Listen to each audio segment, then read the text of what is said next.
Hello everyone. I am here to give my daily sharing, and I have something new to bring to the table today. Something kind of new. And I thought to start though, I just want to talk about just a little bit of the astrology, and really, you know, if you've been following me, if you've been following the astrological transits, you know Mercury is retrograde in Libra, and it's getting really close to going direct. It's going to go direct on October 18th, alongside Jupiter going direct in Aquarius on October 18th. Both the guides are rulers to the nodes of the moon right now, being Gemini, Sagittarius. It's an interesting thing that they're both going direct on the same day. Now, I've already talked about that, so I won't go further into that. But I've also been mentioning that Mercury, in its last few days, right, it's retrograding in Libra, and then it's going to oppose Chiron in Aries, and then it's going to go direct. So it meets that opposition with Chiron and Aries. And one of the things I really wanted to bring to our attention today is that, you know, Mercury is about noticing patterns. Mercury is the part of our consciousness that notices when things start counting more than once. It's, oh, this happened twice, this happened 3 times. Okay, now it's a pattern. It's a pattern, right? So Mercury can really be showing us some of our patterns in our relating. So not just relating to other people, but where that's stemming from in ourselves. So how we've been relating to ourselves. And remember that our relationships, being Libra is one-on-one relationships. Mercury is, you know, with Mercury and Libra, it's showing us by our relationships to others, what are the relationships that we've been attracting? How are those relationships reflecting our own relationship to ourselves and the patterns we have with relating to ourselves, the perceptions that we've had of ourselves, right? And the patterns in that thinking, patterns in those perceptions of ourselves. So if we're finding things in our relationships that are reflecting less than what we would like and wish to experience in our relationships, it is this reflection. It's a gift to recognize, well, how am I relating with myself? And what's the pattern going on here? Are there patterns? Is what I'm attracting actually what I've been attracting? And, you know, other aspects of my life or in the past, right? And we get to choose those patterns. And again, as I always say, Mercury retrograde, it's a great time to rewire the synapses of our brain.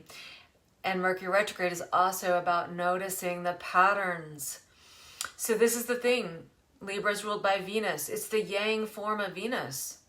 So when we get the reflection in our outer world, we get the reflection from our relationships that we're not mutually benefiting from the relationship, or there's something that's unequal, it actually makes us go back in on ourselves into the yin form of Venus, which rules Taurus, and is like, okay, how am I relating to myself and my own needs?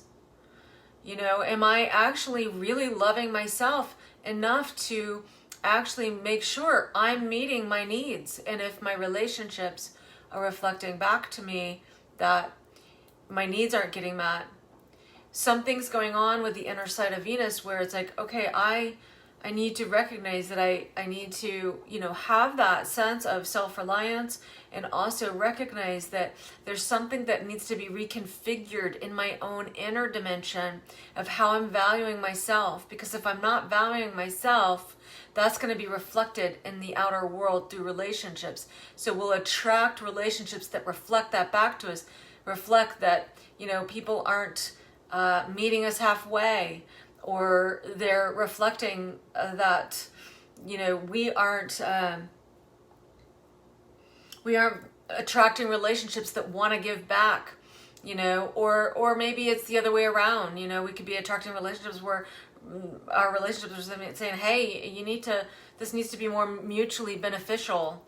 However this is coming up, whatever is coming up, we know it can be really reflecting back on our own inner self-reliance and our own values and going, okay, you know, it's with the yin form of Venus ruling Taurus that it's like, this is what I value. This is what I need. This is what I value in order to meet my evolutionary purpose, because Venus, as it rules Taurus, opposes Mars, Pluto ruling Scorpio. This is the evolution of the soul, what we're here for, right? So in our relationships, if we're getting this reflection back that something isn't balanced, it's my needs aren't getting met in relationships, or another's needs aren't getting met in a relationship with us, right? It has us throw us back in on ourselves and go, well, what am I valuing?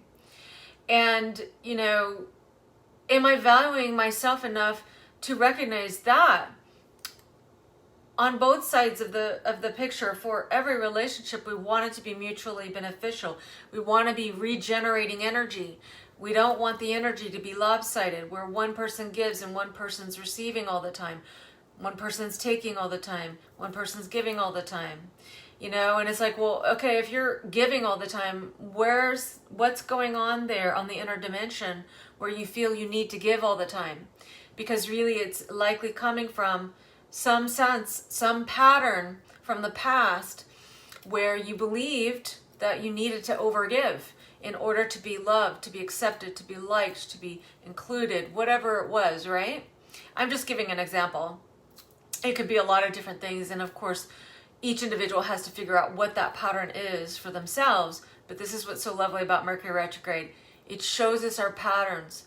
What's beautiful about Mercury retrograde in Libra is the reflections from our relationships can give us the opportunity to actually engage our own self-love, in our own, really looking at our own relationship to ourselves.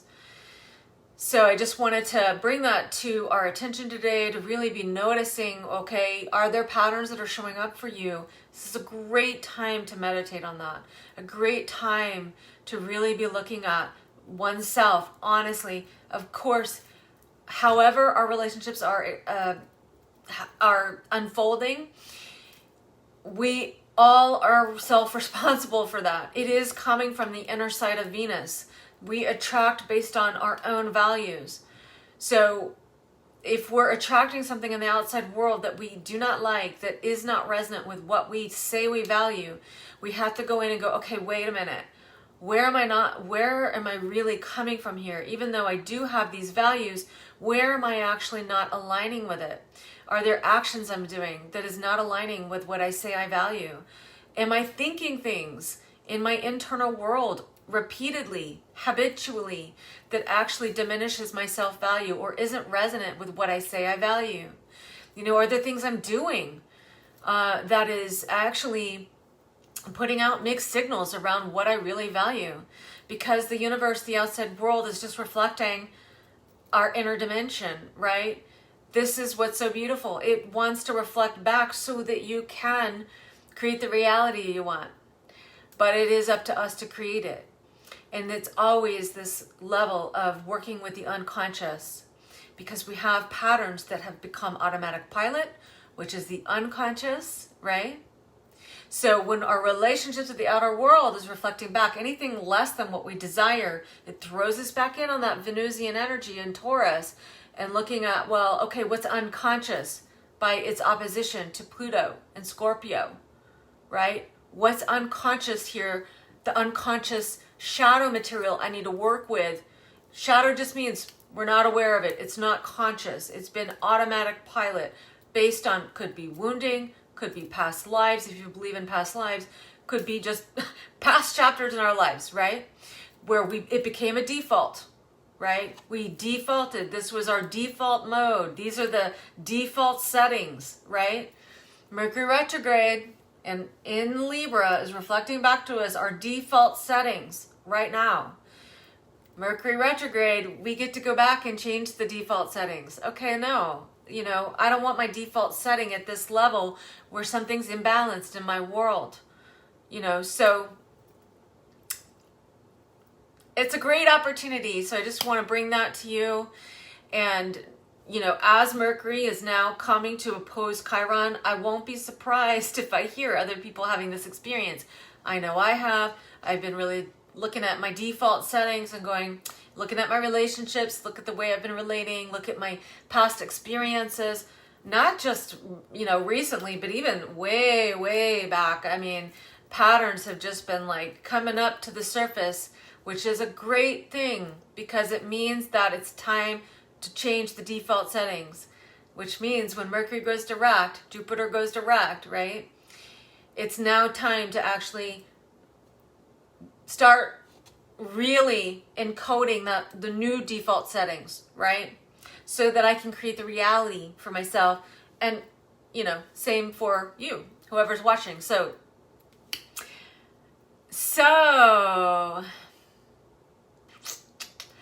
I have some new cards I wanted to bring to the table today. This is what's really new.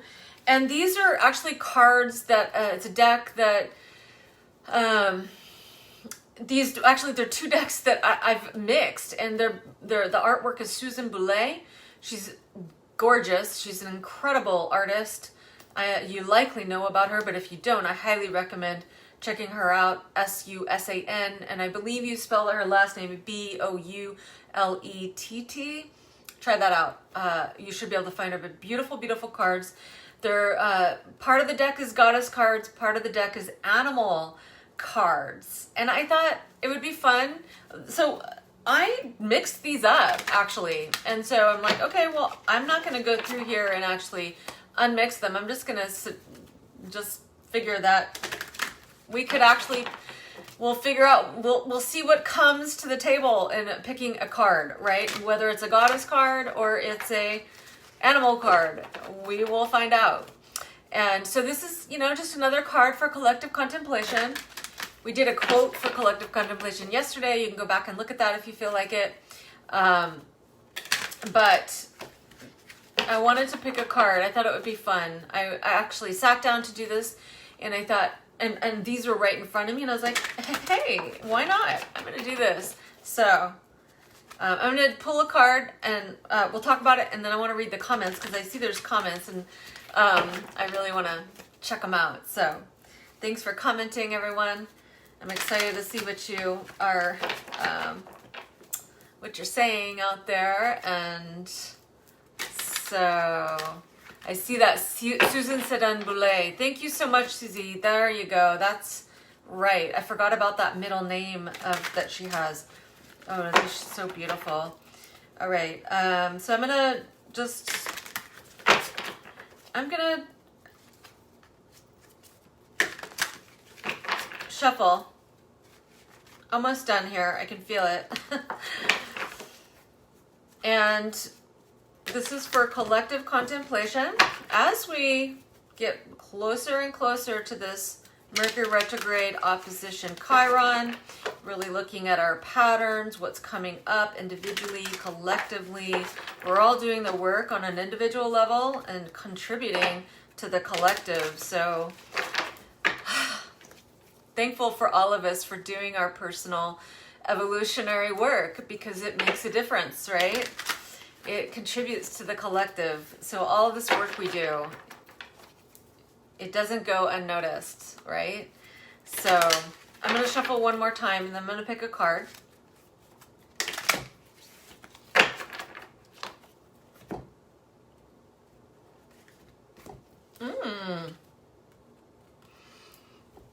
We got a goddess card. And those of you who know these cards, you probably know that this is Hera. I believe. Yeah. I remember that right? Hera. And I will read to you what it says. Okay. I hope you can see me. It's kind of dark. It's really rainy here. So Hera is an ancient goddess who, before she appeared as wife to Zeus in Greek mythology, was a powerful matrilineal queen in her own right. Hera is the original all-powerful, multi-functional goddess responsible for every aspect of existence, a symbol of the complete woman. Among the Greeks, Hera was the goddess of marriage, a special goddess of women who accompanies each woman through every moment of her life.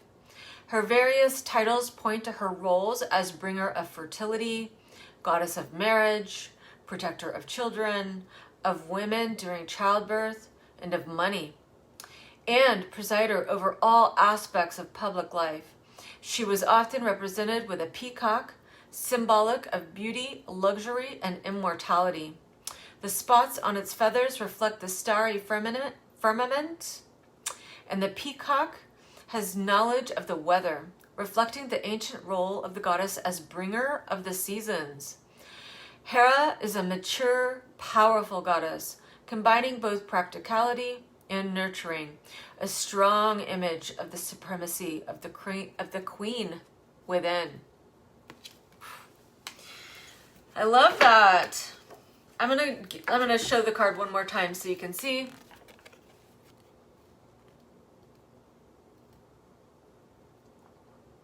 She's gorgeous.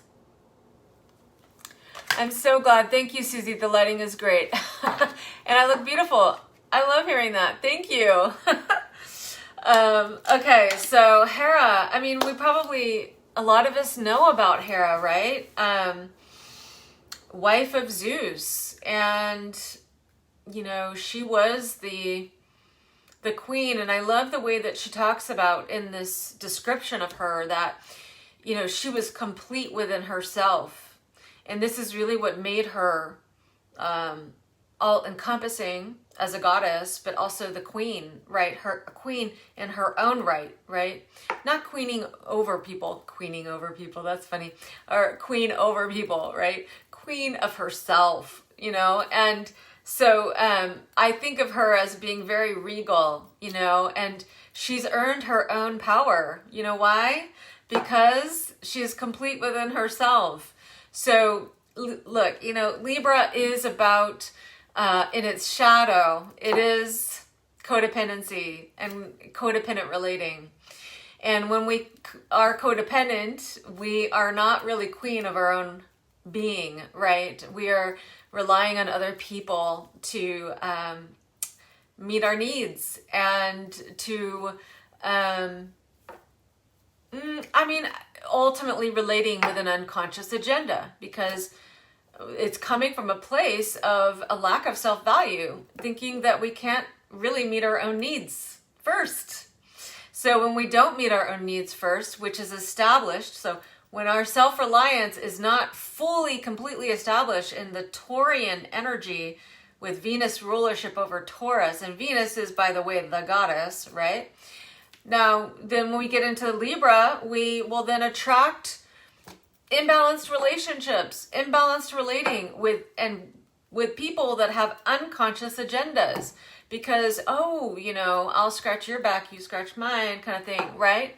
Instead of, I've met my needs, I am complete, now I'm just going to be sharing my stability and who I am.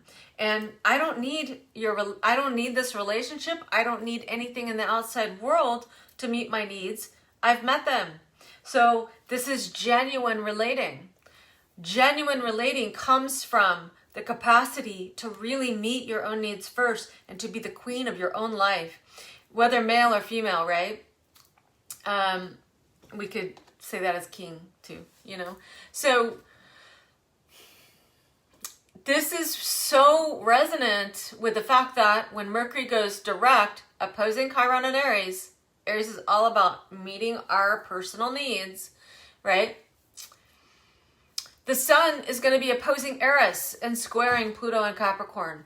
This just shows that, Eris is all about exposing what is not genuine in relating. I say in relating because Eris has been in Aries for a very long time. Aries and Libra, axis of consciousness, is always going to be about relationship to self, relationship to other. And so relating, right? So Eris and Aries, it's the sun's going to be opposing that. It's like really shining the light on what is not genuine relating. what is fake, what is not genuine. We want that to be exposed. It's squaring Pluto and Capricorn, because you know what that's going to do? That's going to be dismantling anything that's not genuine. I mean, you know, we can go on, if we want to, creating more karma of non-genuine relating if we want to. It won't be comfortable, likely. And luckily, Pluto is a very potent planet. I mean, Pluto is sometimes just pulls the rug right out from under you. It doesn't matter what you want. It takes relationships from you that aren't good for your soul evolution. And if it's good for your soul evolution to keep continuing that karma, you will. Until it's time and you're ripe and ready for real relating. And we all have our own timelines of evolutionary growth, right? So really though, with this configuration happening, it's going to expose the lack of genuineness. What we choose to do with that is up to us, really. But it will expose it. We get the opportunity to disengage from what is not balanced, not genuine, and what is exposing to us too. Like, where am I not believing in myself? You know, where am I not valuing myself? Where am I thinking I need someone else to meet my needs? You know, where do I feel codependent on something in the outside world?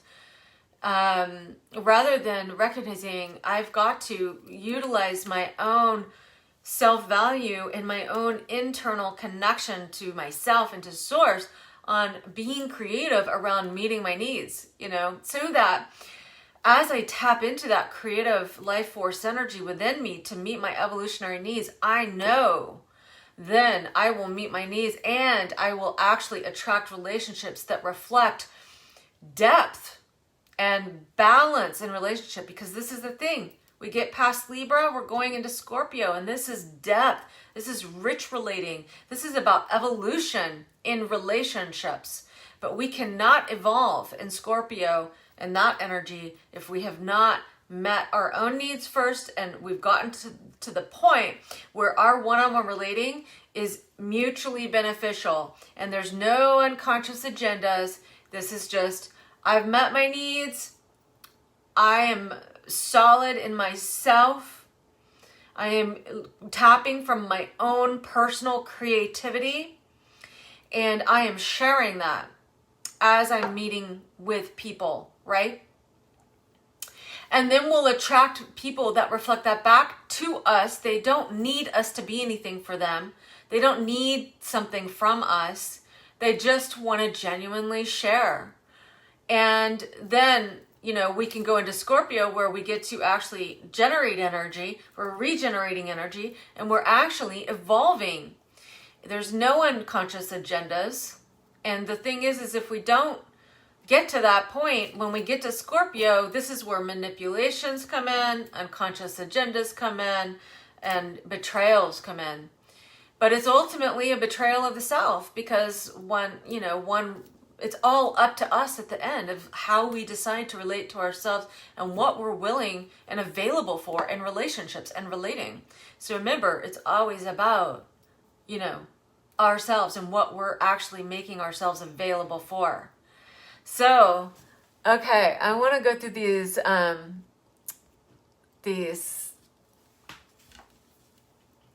comments. Jeff says, I was just thinking, I wonder if Felice is around. Cool, that's so great. I was thinking of you, Jeff, because I really wanted to attend on Wednesday night, and then I had an appointment come up I really needed to take. And so I didn't make it again, but I'm planning on it. And I'm glad you hopped on.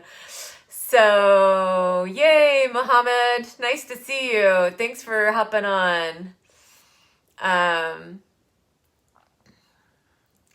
Yeah, you're feeling it, huh, Susie? Yeah, me too. I've had some other friends talking about it too. So,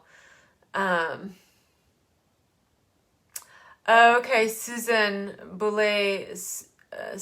Sedan Boulay passed away in 1997. Okay. Such a beautiful artist. Yeah, so these are divination cards, just as Jeff says, Mohammed. So I hope you got that. And, oh, it's backward on the camera view. Right. Yeah. Okay. Mohammed's like, what is that? I know. Oh my gosh. It probably is so funny. If you don't speak English, you know, really fluently, this could this, and you're not familiar with these cards, it could be really interesting watching this live. So, the lighting is great. You look beautiful. Thank you so much, Susie. And, I love, yeah, Jeff's explaining, imagine receiving insight from a synchronicity of events, leading you to do something you may not have planned on. Divination is the process of using the card deck to peer beyond the surroundings you're in for inspiration. Exactly. I love that. You will pay the piper eventually. Yeah, exactly. Exactly. If you're not willing to allow aspects of yourself to die, you will have issues in the rebirthing process. Yeah, definitely. And that is so, you know, Scorpio and, you know, it's a Scorpio process, right? This death and rebirth that happens. And,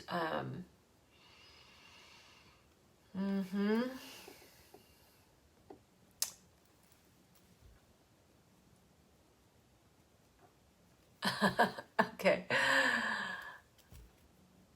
Oh, yeah. Oh my gosh, Mohammed, thanks so much for your comments. Yeah, it's so great. It's so great that you, first of all, that you know more than one language, because I don't. I wish I did. And I know that, you know, when I see your comments, I can see that, yeah, it's not exactly the way, like, as an English speaker, I would say it, but I know what you're saying, and you know enough. You know enough English that you're able to articulate, and I can understand what you're saying, which is amazing, because I think English, I've heard English is the hardest language to learn.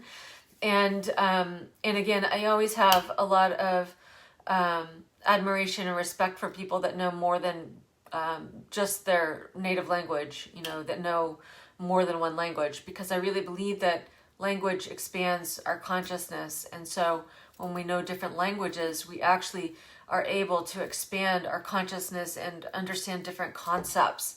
So I just want to honor you for speaking English on your comments, and even though it's not your first language, and let you know, I always feel like I get what you're saying. And so thank you for being willing to share in the English language.